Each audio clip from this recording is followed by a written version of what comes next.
नमस्कार दोस्तों, आपका मेरे चैनल में बहुत बहुत स्वागत है। आज मैं आपको क्रांतिकारी मदन लाल ढींगरा के बारे में बताने जा रहा हूँ। देश की आज़ादी में प्राणों की आहुति देने वाले तमाम युवाओं में अलग नाम है मदन लाल ढींगरा का। इंग्लैंड में कर्जन वायली की गोली मारकर हत्या कर फांसी के फंदे को हंसते हंसते गले लगाने वाले मदन लाल ने स्वतंत्रता संग्राम की चिंगारी को आग में बदल दिया था।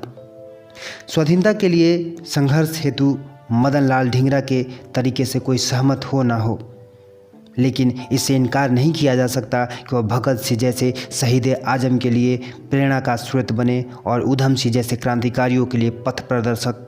ढींगरा जब ब्रिटेन के इंपीरियल इंस्टीट्यूट में कर्नल वायली पर गोलियां बरसा रहे थे तो वे देश के उन नौजवान क्रांतिकारियों के अंदर स्वाभिमान भर रहे थे, जिसके कारण ये युवा स्वाधीनता का स्वप्न देखने लगे थे।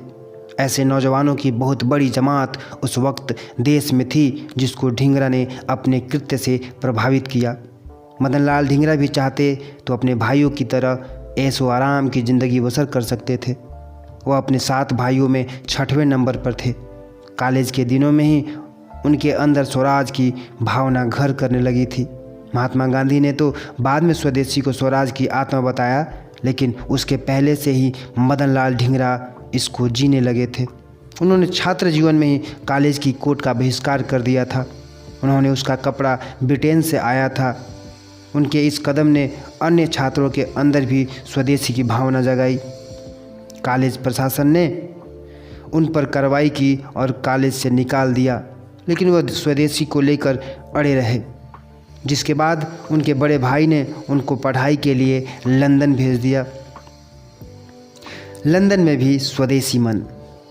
कभी कभी ज़िंदगी में कुछ पल ऐसे आते हैं जो पूरा जीवन बदल देते हैं। ढींगरा के जीवन में ऐसा ही दिन मई 1907 में आया, जब लंदन की सड़कों पर घूमते घूमते एक दिन मदन लाल इंडिया हाउस पहुंच गए। उस समय भारत की दुर्दशा पर वीर सावरकर का भाषण चल रहा था। भारत से लंदन पढ़ने आए विद्यार्थी इस बड़े गौर से सुन रहे थे। मदन लाल भी पीछे जाकर बैठ गए। वह सावरकर के भाषण से इतने प्रभावित हुए कि उन्होंने भी भारतीय छात्रों के साथ इंडिया हाउस में रहने का संकल्प ले लिया। उस समय वहां अन्य प्रमुख भारतीयों में नीति सेन दास, अली खान, विनायक दामोदर सावरकर, महादेव बापट, वीरेंद्रनाथ चट्टोपाध्याय, हरनाम सिंह अरोड़ा, BBS नैयर, गोविंद अमीन, गंडूरंग आदि रह रहे थे। मदन लाल ने अपने पिता डॉक्टर दीतमल और भाइयों की तुलना यहाँ के लोगों से की। दरअसल उनका परिवार अंग्रेज़ों का वफादार था।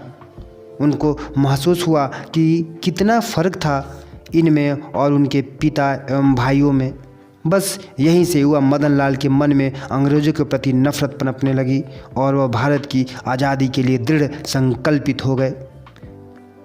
वह हमेशा अंग्रेज़ों से उनके द्वारा दी जा रही यातनाओं का बदला लेने की बात कहते हैं कि एक दिन सावरकर ने उनकी परीक्षा लेने के लिए उनसे हाथ आगे करने को कहा। मदन लाल ने हाथ आगे कर दिया। सावरकर ने उनके हाथ में सुआ गाड़ दिया, लेकिन इस पंजाबी सपूत ने आह तक नहीं भरी। सुआ निकाल लिया तो दोनों की आंखों में आंसू भर आए। अंग्रेज़ों ने इंडिया हाउस में बढ़ती मदन लाल की गतिविधियों की खबरें उनके पिता डॉक्टर दीतमल तक पहुंचानी शुरू कर दी। इससे उनके पिता बहुत नाराज़ हुए। उन्होंने बेटे को उपदेश भरे कई पत्र लिखे, लेकिन मदन लाल अपने पथ से नहीं डगमगाए। उनका प्रत्येक निर्णय सुविचारिता रहा। प्रसिद्ध इतिहासकार MM जुनेजा अपनी किताब में लिखते हैं कि ढींगरा का मानना था कि कई बार गैर जिम्मेदार तरीक़ों से काम करने पर सोच समझकर किए जाने वाले काम का रास्ता बंद हो जाता है। जैसा कि स्वाधीनता के प्रथम संघर्ष के अवसर पर मंगल पांडे ने एक छोटी सी बात पर उत्तेजित होकर एक महान योजनाओं को खटाई में डाल दिया था। मदन लाल ढींगरा के बारे में अक्सर लोग यह सवाल करते हैं कि उन्होंने ब्रिटिश सेना के कर्जन वायली को क्यों मारा। दरअसल ढींगरा कर्जन वायली को भारतीयों पर किए जा रहे अत्याचारों के लिए दोषी मानते थे, इसलिए उन्होंने कर्जन वायली को मारा था। उनकी दृष्टि में यह अन्याय का प्रतिकार करना था। कर्जन वायली को मारने पर भारत में भी मिलीजुली प्रतिक्रिया ही मिली थी। MM जुनेजा ने अपनी पुस्तक में लिखा है कि गांधी जी ने जोहान्सबर्ग से छपने वाले अपने पत्र इंडियन ओपिनियन में भी इसी प्रकार की प्रतिक्रिया दी और कहा था, कर्जन वाइली की हत्या हुई, यह भयंकर काम हुआ है, इससे भारत की बहुत हानि हुई है, यह कृत्य हमारे विचार से अनुचित है। हालांकि उन्होंने दूसरों की बातों के आधार पर विचार निर्मित करके यह काम किया, इसलिए मैं उनको निर्दोष मानता हूँ।